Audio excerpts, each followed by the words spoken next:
पण तसं सांगायला मी तुम्हाला सांगितलं होतं का? मी तिला कधी सांगायला तयार आहे की तुमचा आणि माझा संबंधच नाहीये म्हणून. एक काम करूया, तुम्ही मला तिचा नंबर द्या, मी तिला आत्ताच फोन लावते. नाही, माझ्या डायरीत आहे, मी घेते आणि तिला फोनच लावते. काय करताय का? मी तुमचं लग्न म्हणलं ना, मग मी करून देते ते. अशानं तर मुळीच जमणार नाही. अशानं ती माझ्या हातून गेली म्हणून समजा. माणिकला पुढे बोलणारा माणूस चिड आहे. तिला जर का काही खरं कळलं ना तर समजा ती माझ्या हातून निघून गेली.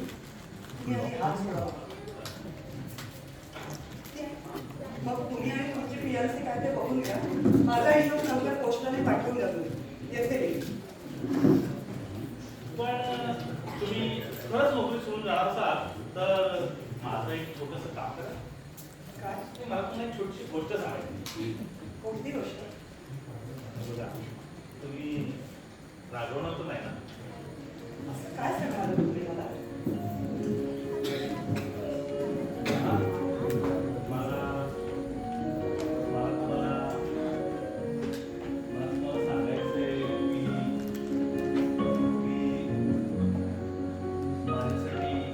एक रिसेप्शनिस्ट बघा.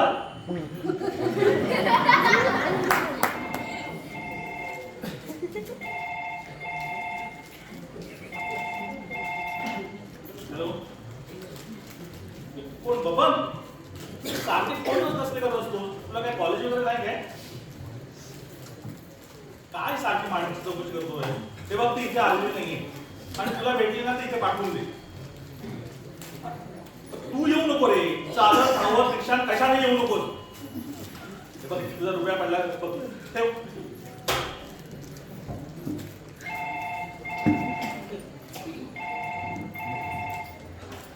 हॅलो, नाही, आज डॉक्टर कोणाला मिळणार नाही. का काय? त्यांचीच दाट दुखते.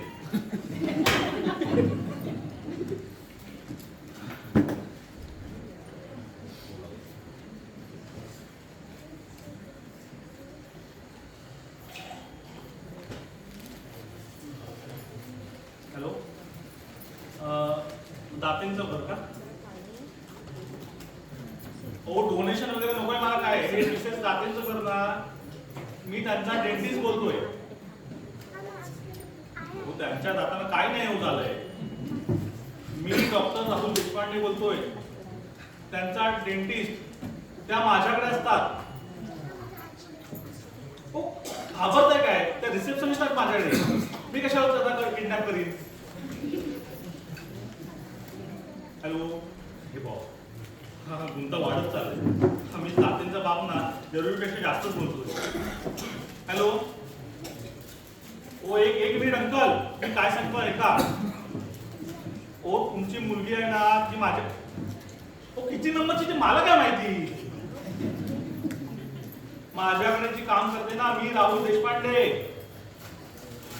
ओ काका, काका तुम्ही काही सांगू नका. मीच भेटल्यावर सांगेन काय ते. जमवलं बा म्हाताऱ्याने. कोणाला फोन केला होता? अरे, त्या मी दात्याच्या घरी फोन केला होता. ती बाहेर नोकरी सोडून गेले ना, तर तिच्या म्हाताऱ्याला मी काय बोलत ते कळतच नव्हतं. अरे, त्या खेळण्याला मी सांगत होतो त्या म्हशीला परत पाठवलं. माझ्या वडिलांना पेढा बनायचं तुम्हाला काही आणि मला वेळ बनायचं तुम्हाला काही अधिकार नाहीये. मला स्वप्नात किती वाटलं की तुम्ही एवढ्या लगेच परत द्याल. म्हणजे काही आपण मला नाहीये. तुमच्या या सभ्य मित्राने मला जबरदस्तीने परत आणलं इथे. हा सभ्य तुमच्यापेक्षा निश्चितच सभ्य असते. निदान आपल्याशी आपुलकीने वागणाऱ्या माणसाचा त्यांच्यापेक्षा प्राणी अशा शब्दात उल्लेख करत नाहीत ते. सांगितलं होतं ना तुम्हाला, परत आणू नका मला इथे. या माणसाला कोणाचीच कदर नाहीये. राहुल, तुम्ही दातेंची क्षमा मागायला हवी. अरे, तुला माहितीये त्या बाहेर ना, त्या क्लिनिकच्या बाहेर रडत होत्या.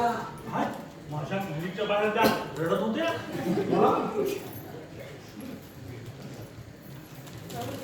त्यांना कदर नाहीये कोणाची. बघा, असं काय म्हणू नका. तसं असतं तर मी तुमच्याकडे फोन केला असता का? कशाला केला होता माझ्या घरी फोन? तुम्हाला एक रिक्वेस्ट करायची होती. नाही, आता तुम्ही जर जाणारच आहात तर माझं एक छोटस काम करून टाका. हा अरे राहुल मी त्याला जाऊ नका म्हणतो जा ना म्हणतो. असं नाही गोष्टी साहेब. जायच्या अगोदर त्यांना काय राबवायचं ना ते घेऊनच राबवून मला. काय राबवत वगैरे नाही, फक्त एक छोटीशी रिक्वेस्ट करणार आहे मला. कोणती? मी मुद्दामच तुमची आणि माणिकची भेट बनवली. कशाला? मी काय तिची करवली आहे? नाही हो, पण एखादी गोष्ट मी तुमच्यासाठी तुमच्याकडनं करवली, तुमची काय हरकत आहे? कोणती गोष्ट? हे बघा, मी माणिकला सांगून बसलो की मी माझी बायको आहे, पण हे पण सांगून बसलो की आपण आता घटस्फोट घेणार आहे, तेव्हा एक थोडीशी ऍक्टिंग करा. काय? कसली आहे? आपण खरंच घटस्फोट घेतोय म्हणून करायला लावायचं. म्हणजे तुम्हाला कळतंय ना मला काय होईल. म्हणजे तुमचं लग्न जमवण्यासाठी मी तुमच्याशी घटस्फोट घ्यायचा? नाही नाही वहिनी तुम्ही असा विचार करू नका. तुम्ही असा विचार करू नका. नाही बाबाजी नाही. आमचं घटस्फोट अटळ आहे. त्यांचं माणिकवर प्रेम आहे, माणिकचं यांच्यावर प्रेम आहे. आमचं घटस्फोट झाल्याशिवाय यांचं लग्नच होणार नाही. तेव्हा बाबाजी आता मी घरी जाते. मला इथे राहण्यात काही अर्थच नाहीये. पाहिलं आता आपण लग्न लगेचच्या लगेच करून टाकूया. उद्या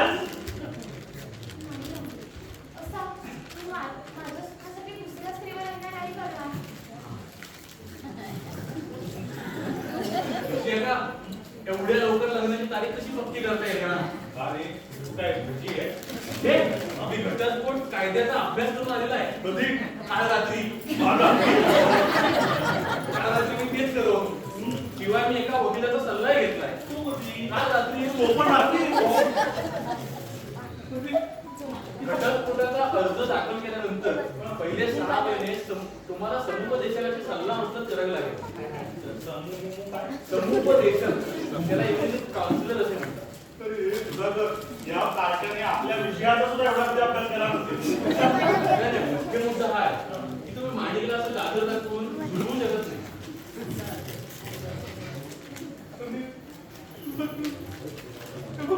समजव रे, हा त्याला माझ्या मानेचं तुकडं व्हायला लागलंय. म्हणजे त्याला इंग्लिश मध्ये पेन इन द नेक असं म्हणतात.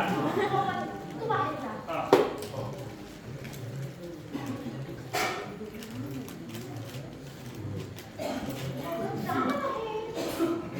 खबरदार चला बाहेर तुम्ही. तुला आता तू का आला? सिमेंट पडलं परत? नाही मला माणिकने बोलवलं होतं तुमच्या दोघांमध्ये ड्रिझिंग करायला. ती म्हणाली मी आज फायनल डिसिजन घेणार आहे तेव्हा मित्राच्या वतीने तुम्ही या. आणि माणिकच्या वतीने मी आलोय. आता माझ्या वतीने जरा बाहेर जाशील? हो? चला आपण कौतिकाच्या स्टॉलवर वडापाव देऊ.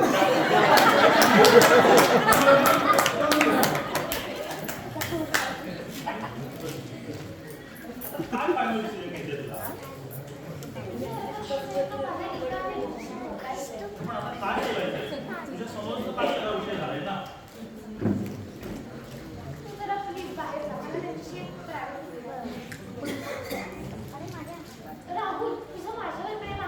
हो ग. मी फक्त क्लिनिक मध्ये बसतो. आणि काय लिहायचं? ठीक आहे, जातो मी.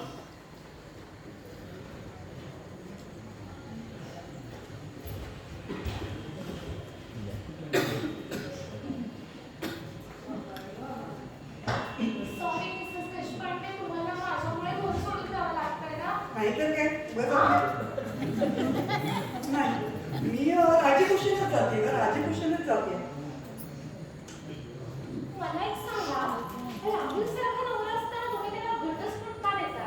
राहुल सारखा नवरा म्हणजे कसा? तो तुझ्यासाठी असेल. माझा अनुभव याहूनही वेगळा आहे. अगं या माणसाला तू प्रेम म्हणतेस? या माणसाला त्याला प्रेम कशाशी खातात हे सुद्धा माहित नाही का?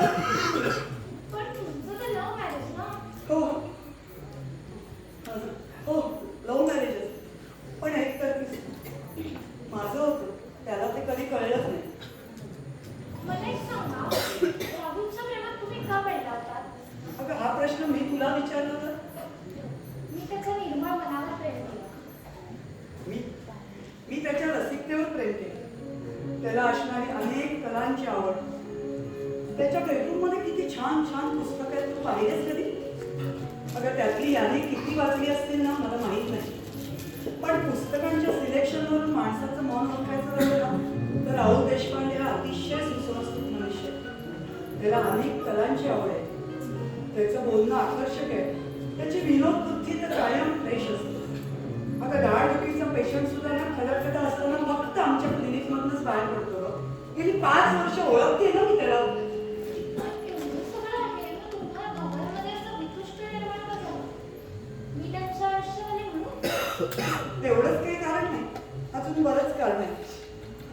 उदाहरणार्थ उदाहरणार्थ हा माणूस कधी प्रेमाने माझ्याशी इतक्या वर्षात वागलाच नाही ना. मी सगळे त्याची घरातली कामं सगळी मी करते.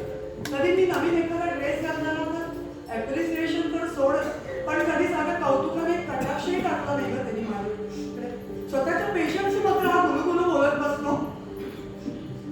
पण मला एक सांगायचं म्हणजे घरातली कामं तर सगळ्या बायका करतातच ना आपल्या लोकांसाठी. करतात ना, पण कौतुकाचा एकही शब्द नाही ना. सगळ्यांची मैत्रिणींशी सगळ्यांशी बोलत बसतो. आणि तू इमॅजिन कर की त्याच्याकडनं प्रेमाची अपेक्षा असते ना, त्याच्या मैत्रिणीचे फोन अटेंड करायला लागले असते तर तुला काय वाटलं असतं? माझं तर रोज भांडणच झालं असतं. हो ना, मग मी निमूटपणे ते सहन केलं सगळं. पण मला एक सांगा, राहुलने असं का वागावं? कोणाच ठाऊक. लग्नाच्या काठी स्वर्गात होतात म्हणतात. माझा बहुधा घटस्फोटच वरती जुळलेला असावा. पण मला एक सांगा, तुम्ही घटस्फोटानंतर काय करायचं ठरवलंय? काय करणार? तुमचा सुखी संसार बघत म्हातारी होणार आणि तुमची मुलं बघत सुखाने म्हणून राहणार. All the best. आणि यांची नीट काळजी घ्या. त्यांना चहामध्ये आलं टाकलेलं आवडत नाही, फेकून ते टाकते. आणि भाजी आणि आमटीमध्ये साखरही चालत नाही, दातासाठी खूप वाईट असतं म्हणतात. सध्या मोलकरी नाही तिथे, तोपर्यंत सगळी आवरावर तुलाच करावी लागेल. आणि तो व्हॅक्युम क्लिनर मी वरती ठेवलाय आडवायच्या पूर्वी.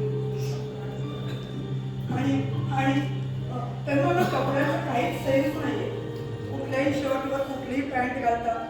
आणि मोज्यांचा तर गोंधळ विचारूच नकोस. एका पायात लाल मोजा असतो तर एका पायात काळा मोजा असतो. मी तुला त्यांच्या कपड्याची एक लिस्ट देऊन ठेवतो. बरं, येते मी.